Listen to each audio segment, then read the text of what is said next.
Assalamualaikum warahmatullahi wabarakatuh. Sahabat-sahabatku yang beriman, inilah beberapa kisah inspiratif tentang Raja Balduin dan Salahuddin Al-Ayyubi yang membuka jalan keadilan dan perdamaian, dan sekaligus yang memperebutkan kota Yerusalem yang dimana disebut dengan kota suci.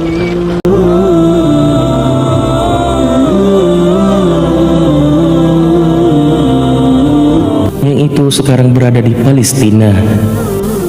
Mengenai tentang Raja Balduin yang dari kerajaan Yerusalem dan Salahuddin Al-Ayyubi, panglima muslim terkenal. Inilah beberapa tokoh-tokoh penting pada abad ke-12 yang menampilkan sikap kesatriaan yang sejati.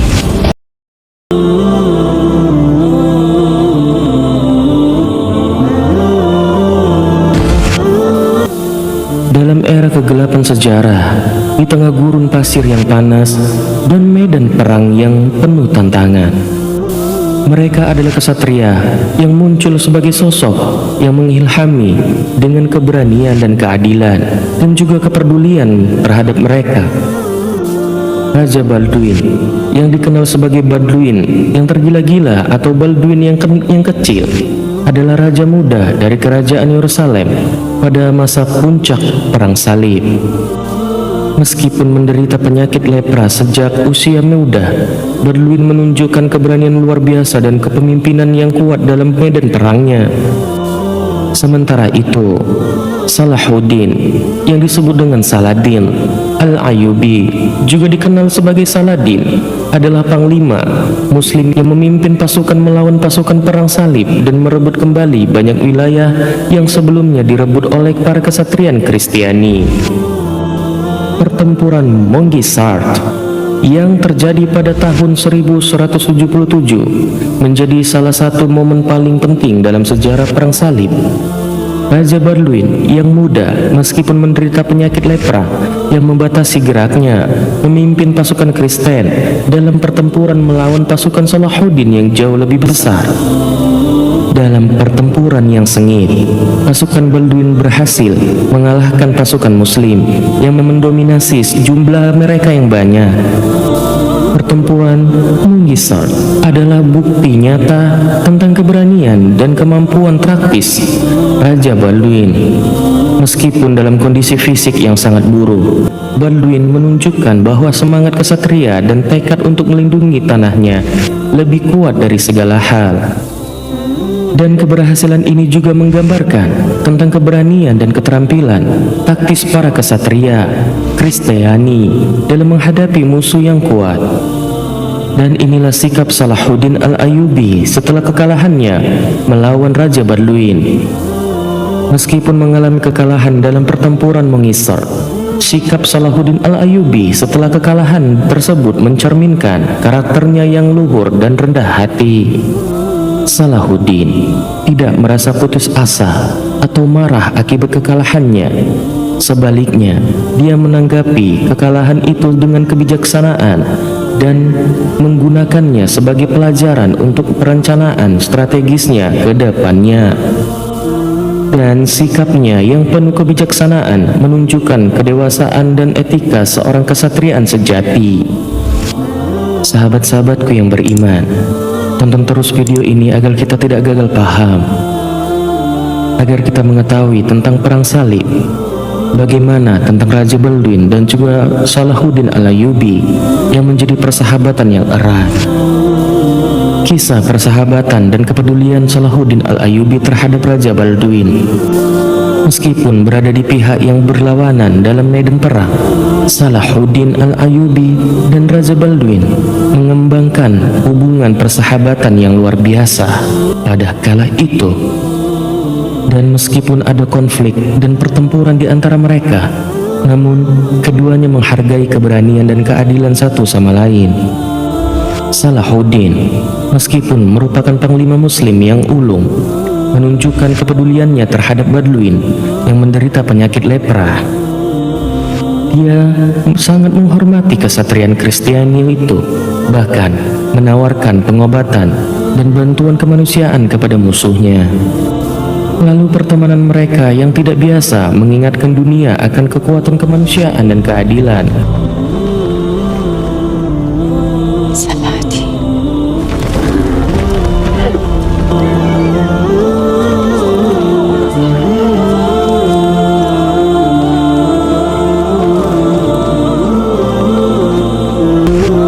Yang melampaui perbedaan agama dan kepercayaan pada kala itu.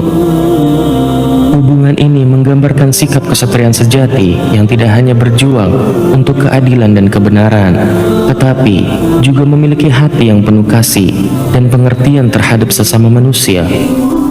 Meskipun hidup dalam era kegelapan, kesatrian-kesatrian ini memperlihatkan bahwa keberanian dan keadilan tidak mengenal batas agama atau budaya.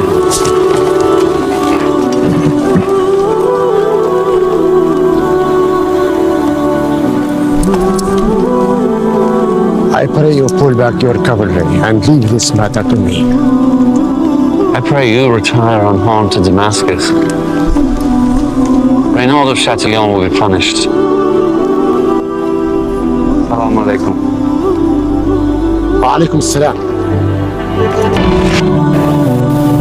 Namun, dalam menumbuhkan wilayah kekuasaannya, Salahuddin selalu berhasil mengalahkan serbuan para tentara salib dari Eropa. Terkecuali satu hal yang tercatat adalah Salahuddin sempat mundur dari peperangan Battle of Manisard melawan kerajaan Yerusalem selama perang salib yang saat itu dipimpin oleh Balduin karena kesepakatan antara dua belah pihak. Raja Balduin sebagai Raja Yerusalem kala itu sangat menghormati Salahuddin. Raja memperbolehkan para peziarah Muslim, Yahudi, dan juga Kristiani untuk mengunjungi Yerusalem. Lalu, dengan mundurnya Salahuddin tersebut, mengakibatkan Reynald of Chatillon, pemimpin perang dari The Holy Land, Yerusalem, memprovokasi Muslim dengan mengganggu jalur peziarah dan perdagangan serta jalur Laut Merah yang digunakan sebagai jalur jamaah haji ke Mekkah dan Madinah. Situasi semakin buruk ketika Raja Balduin meninggal dunia akibat penyakit lepra yang ia derita. Sepeninggal Raja Balduin, Guy of Lusignan naik tahta menggantikan Raja Balduin sebagai Raja Yerusalem. Guy of Lusignan mendukung Reynald of Chatillon untuk melakukan provokasi untuk menyerang kaum muslimin. Ia juga mengancam akan menyerang dua kota suci umat Islam, yakni Mekkah dan juga Madinah. Hingga akhirnya Salahuddin menyerang kembali Kingdom of Europe pada tanggal 4 Juli 1187 pada perang besar antara tentara salib melawan pasukan muslim yang terkenal dengan nama Perang Hattin atau Battle of Hattin yang terjadi di Bukit Hattin. Pada pertempuran tersebut, pasukan Islam yang dipimpin langsung oleh Salahuddin Al-Ayyubi dengan taktiknya dapat membumi hanguskan tentara salib. Mereka ketika itu dipimpin oleh Guy of Lusignan.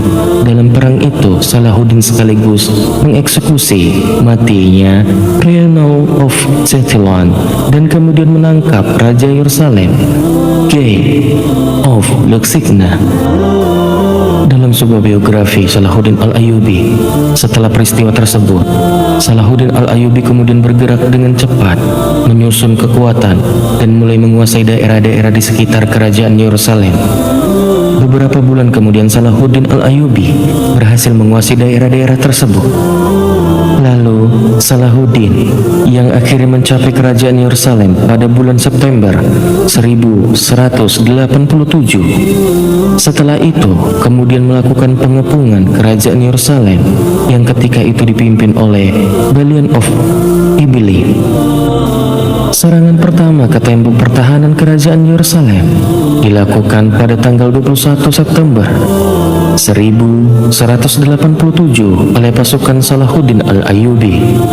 Selama 12 hari, kerajaan Yerusalem yang dikomando oleh Belial of Ebelian bertahan mati-matian dalam tembok kerajaan Yerusalem.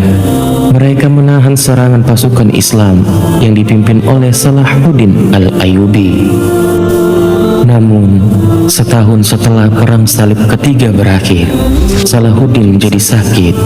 Beliau dilaporkan mengalami demam yang diikuti dengan sakit selama 2 minggu sebelum akhirnya tutup usia pada umur 55 atau 56 tahun.